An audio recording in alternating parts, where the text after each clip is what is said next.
Senator Tillis. Thank you, Mr. Chairman. Thanks to all the witnesses for being here. As Senator Durbin was making some opening comments, Senator Durbin, I think we're probably going to leave this meeting also saying what a mess. And one of the reasons I think that we are is we talk past each other and we're not talking about the entire value chain. And until we do, we're going to pick our favorite target, whether it's pharma, whether it's PBMs, and we're going to keep spinning our wheels. You take a look at bad policy. I think in the ACA, everybody's high-fiving because pharma took a haircut.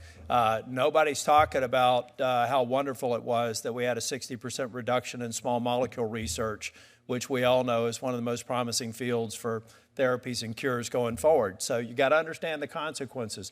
If some of these companies were so flush with cash and we're not and can manage the risk, why on earth are they publicly saying in board meetings that they have a 60% reduction collectively in small molecule research?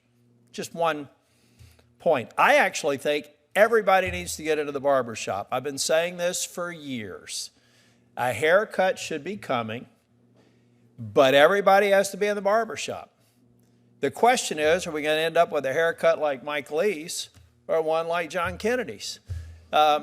And the only, no offense, Mike, I like your new haircut. It's a compliment. But I know it.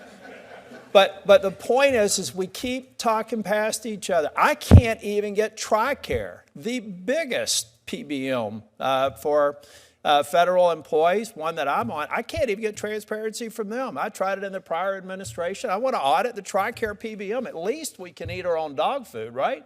And audit our PBM, but what I get back in response to a request on pricing information is a heavily redacted report.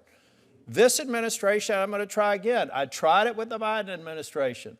Can we at least audit our own PBM and in a confidential way figure out what's in the black box?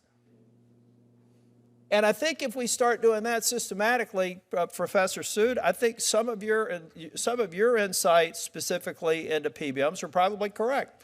We're probably going to find out, I believe that for one thing we have to recognize is the PBM mission has varied dramatically since it was first established.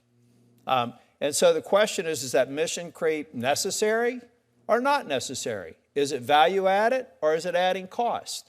But until we get into a structured analysis and get everybody in the barbershop versus using this forum to demonize a link in the value chain, then we're going to end up with the same old hearing that I've been to for the better part of 10 years now. We do it every year. It's great. Love it. We hear some very insightful comments, and we get nothing done. So I do think that today, and I have to respectfully disagree with the President, well, in the same way that I've criticized my colleagues and the former President Biden for a 60% reduction in small molecule research, for using march-in rights, trip waivers, everything else to solve this problem, I think they're wrong-minded. What is right-minded is to modernize PBMs, figure out what their value added is, determine how we implement price transparency, and then we will create something that has an enduring value for the only person I care about, and that's the patient. So I do have a quick question for you, Mr. Scott. What's wrong with Professor Sood's suggestion that PBM should operate as a fiduciary? Just on a basic level, the definition essentially of a fiduciary is a person or entity who is in a position of control and decision-making authority over another person's property or finances. The role of the PBM when hired by the employer or others is to recommend and to administer benefits at their direction. They don't make decisions for plan sponsors. They don't have that decision-making authority. Then what else would need to change to make it reasonable? Well, I think what a number of you have been pushing at around transparency is an important thing to comment on, because we have leaned in as an industry to try and engage with the committee, both sides of the Congress, on embracing transparency. If Congress says you want to set a floor, then we'll work with you to set that floor, as long as our clients can choose additional add-ons to that in terms of data and Thank you.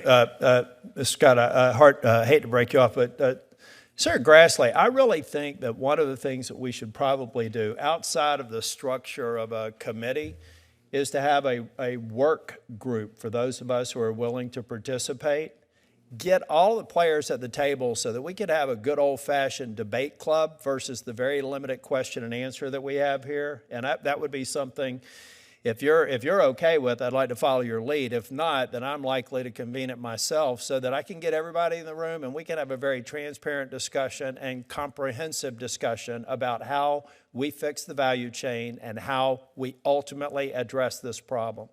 The most favored nation coming out of the administration, all these other things are short-sighted, unsustainable measures that are not going to produce the result I do believe all of us on this committee want to achieve. It's not the what, but we've got a very wide range of differences on the how. Thank you, Mr. Chair.